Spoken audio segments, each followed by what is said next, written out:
For today's vlog nga ay napasyal nga ako dito sa may kabilang tarima. Sa tarima ng mga nagbibisyo.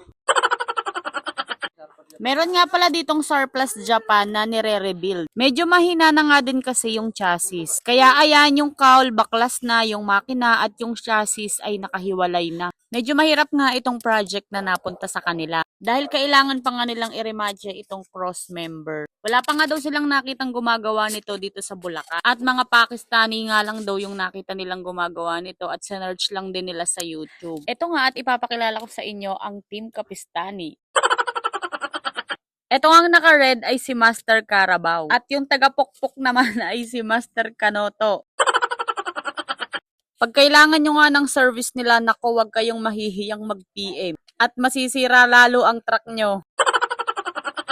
Bale, ito na pala lahat yung mga na-rematch nila. Pagkatapos nga mag-rematch, binild up na nga din pala itong kabayo ng bogie. Kasi nga ay kalug na.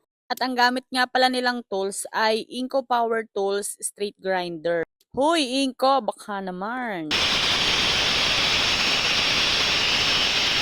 At nung okay na nga, ipinasok na nga nila yung bogie gamit yung jack. Yung pangkaraniwan niyang ginagamit na pangpasok ng bogie, yung pangbayo talaga. At dahil nga walang kakapitan, nag-DIY na lang sila gamit yung jack.